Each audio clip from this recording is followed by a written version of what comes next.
Salute জানাতে হবে সেই বাংলাদেশি সংখ্যালঘু মানুষদের, যাদের লড়াই, যাদের সংগ্রাম গোটা বাংলাদেশ কাঁপিয়ে দিয়েছে। তাদের 8 দফা দাবি, সেই 8 দফা দাবি এই মুহূর্তে স্ক্রিনে দেখি। বিশাল কি দাবি মনে হয় না। বাংলাদেশি হিন্দুদের দাবি কি? দ্রুত বিচার, ক্ষতিপূরণ, পুনর্বাসন। কিসের? না বাংলাদেশি সংখ্যালঘুদের যে বাড়ি ঘরদর ভাঙচুর হচ্ছে তার যেন ফাস্ট ট্র্যাকে বিচারটা হয়, সংখ্যালঘু সুরক্ষা আইন প্রণয়ন করা। আরে এমন কি দাবি করছেন? ভারতবর্ষে সংখ্যালঘুদের জন্য যা আইন আছে সেই একই আইন প্রণয়ন করুন না। যদি আপনি ভারতের সংখ্যালঘুদের জন্য গলা ফাটান, বাংলাদেশের সংখ্যালঘুদের জন্য গলা ফাটান না, সংখ্যালঘু মন্ত্রক গঠন করুন। আমাদের দেশে কেন আজ জরুরি ছিল এদের হয়ে গলা ফাটানো, বাংলাদেশের সনাতনী সম্প্রদায়ের হয়ে গলা ফাটানো? তার কারণ জাস্টিস ফর অভয়ার প্রথম ধাপটা আমরা পেরিয়ে এসেছি। সিবিআই তদন্ত পেয়ে গেছে, বাংলার মানুষ দেখেছে, কিন্তু বাংলাদেশের হিন্দুরা এখনো জাস্টিস পায়নি।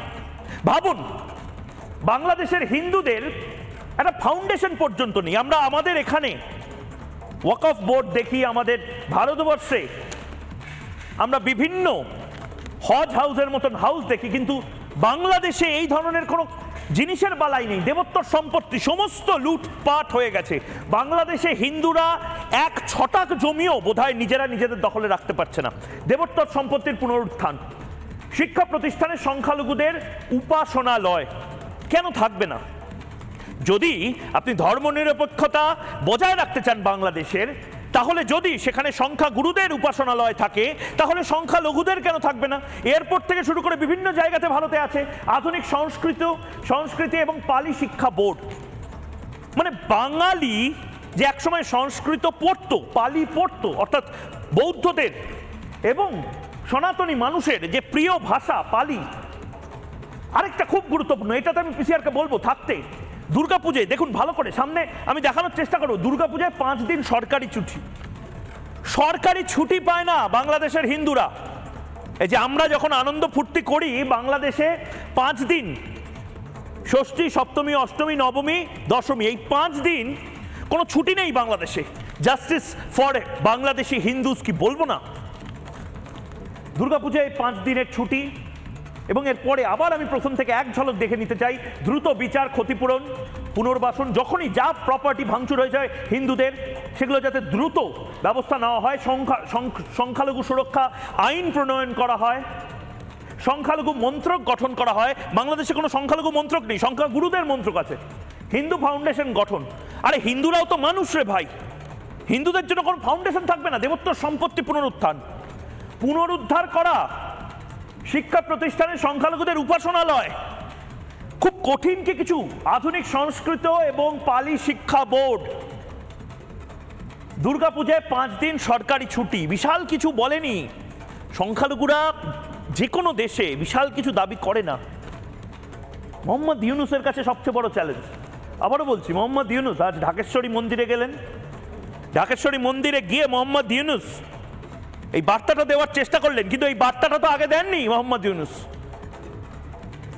মোহাম্মদ ইউনূস প্যারিসে বসে, বিদেশে বসে, যখন হিন্দুদের বাড়ি ঘরদর ভাঙচুর হচ্ছিল, একমাত্র রিপাবলিক বাংলা চিৎকার করে গেছিল পাশের দেশের সংখ্যালঘুদের জন্য। মোহাম্মদ ইউনূস কিচ্ছু কথা বলেননি। আর জামাতি, বিএনপি মিন মিন মিন মিন মিন মিন মিন মিন মিন মিন মিন করে তারা আমাকে, তারা রিপাবলিক বাংলাকে, তারা ভারতকে গোষ্ঠী উদ্ধার করে দিয়েছেন। এখনো অনেকে চিরবির চিরবির চিরবির চিরবির করছে।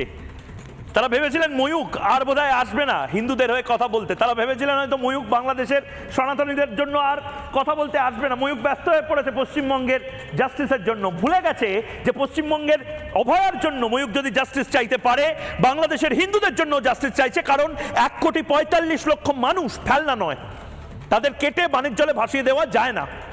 মোহাম্মদ ইউনূস বাংলাদেশের মাটিতে পা রাখার পরেই যে কথাটা বলেছিলেন তা হলো হিন্দুদের ওপর অত্যাচার হয়েছে। কারণ এটা যদি তিনি না বলতেন, 1,45,00,000 মানুষ আর পড়ে পড়ে বোধহয় মার খেত না। সেদিন রাত্রেই শাহবাগে শান্তিপূর্ণ অবস্থানে নেমে পড়তো। আর কতদিন মার খাবে? 24 ঘন্টা ক্যামেরা অন আছে, ফেসবুক অন আছে, কত কিছু লোকাবে, কত ভিডিও লোকাবে, কেউ যদি পৃথিবীর না দেখায়, রিপাবলিক বাংলা সনাতনীদের জন্য লড়াইটা চালিয়ে যাবে। এবং সেই ভিডিও এই মুহূর্তে বারবার আমরা দেখাচ্ছি। এত মানুষ, এরা সব সনাতনী, বাংলাদেশের সনাতনী। ভেবেছিলেন এক হাতে বাংলাদেশের পতাকা, আরেক হাতে গীতা নিয়ে তারা উদাত্ত কণ্ঠে হরে কৃষ্ণ হরে রাম, জয় শ্রীরাম, জয় জগন্নাথ বলে শাহবাগে, যে শাহবাগ, আবেগের শাহবাগ, যে শাহবাগ বিপ্লবের শাহবাগ, সেই শাহবাগে দেখুন শঙ্খ হাতে। এটা গর্বের, কারণ এটা ওরা ভয় পেত। মোহাম্মদ ইউনূস এয়ারপোর্টে নামার পরে ঠিক সেদিন কি বলেছিলেন একবার শুনবো। আইন শৃঙ্খলা ব্যাঘাত হচ্ছে, মানুষকে আক্রমণ করছে, ঘর বাড়ি জ্বালিয়ে দিচ্ছে, সম্পদ জ্বালিয়ে নষ্ট করছে, চুরি দিয়ে যাচ্ছে, অফিস আদালতে আক্রমণ করছে, সংখ্যালঘুদের উপর আক্রমণ করছে, হিন্দু, বৌদ্ধ, খ্রিস্টান, আমেরিয়া সবার উপর আক্রমণ করছে। এগুলো হলো ষড়যন্ত্রের অংশ। এগুলো আমাদের বিষয় না, আমাদের কাজ হলো এদেরকে রক্ষা করা। বলছি না, চাপে না পড়লে বেড়াল গাছে ওঠে না। এই যে লাগাতার মিথ্যাচার করা, লাগাতার হিন্দুদের নাকি ঘর বাড়ি ভাঙচুর হয়নি। 5 তারিখের পর শেখ হাসিনা যখন ভারতে পালিয়ে এলেন, তারপর থেকে হিন্দুদের নাকি বাড়ি ঘরদর ভাঙচুর হয়নি। সব মিথ্যা কথা। হিন্দুদেরকে কেউ মারেনি, সব নাকি মিথ্যা কথা। বিভিন্ন মানুষ তাদেরকে দাঁড় করিয়ে দেওয়া হলো, বিভিন্ন সংখ্যালঘু নেতাদেরকে দাঁড় করিয়ে দেওয়া হলো। এবং তারপর আজ মোহাম্মদ ইউনূস, আমার ভালো লাগছে এটা দেখে যে মোহাম্মদ ইউনূস একটু একটু করে রাজনীতিতে যে সবাইকে নিয়ে চলতে হয়, এটা মোহাম্মদ ইউনূস বুঝতে পারছেন। এবং ঠিক সে কারণে আজ ঢাকেশ্বরী মন্দিরে মোহাম্মদ ইউনূস, আমি বলবো খালি পায়ে হাত জোড় করে ঢাকেশ্বরী মন্দিরে বাংলাদেশের নতুন যিনি প্রধান তিনি গেছেন। এবং এই ঢাকেশ্বরী মন্দির, তার ইতিহাস, সেগুলো এক পক্ষ যখন মুছে দেওয়ার চেষ্টা করছে, ঢাকেশ্বরী মন্দিরের মতন বিভিন্ন মন্দিরে যখন আক্রমণ চালানো হচ্ছে, মোহাম্মদ ইউনূসের এই যাওয়াটা সংখ্যালঘু সম্প্রদায়ের মানুষ, সনাতনীরা ভালো চোখে দেখছেন। এবং এটাও আমি বলবো কলকাতায় বসে এটাও হয়তো হতো না যদি সংখ্যালঘু সম্প্রদায়ের মানুষ তারা রাস্তায় না নেমে যেতেন। 30-70-তে আমি যখন বলবো, আপনি দেখুন ছবিগুলো, শুধু সংখ্যালঘু সম্প্রদায়ের মানুষ কখনো শাঁখ বাজাচ্ছেন, কখনো উদাত্ত কণ্ঠে মাথায় বাংলাদেশের পট্টি পরে বারবার বলছেন যে এই ভারতটা যেভাবে হিন্দু মুসলিম সবার, ঠিক সেরকমভাবে বাংলাদেশটাও তো তাই। বাংলাদেশের মানুষ বারবার উদাত্ত কণ্ঠে একটাই কথা বলেছেন, আমরা অন্য কোথাও যাব না, আমরা কেউ চাই না, আমরা কেউ চাই না ভারতে বা অন্য দেশে পালিয়ে যেতে।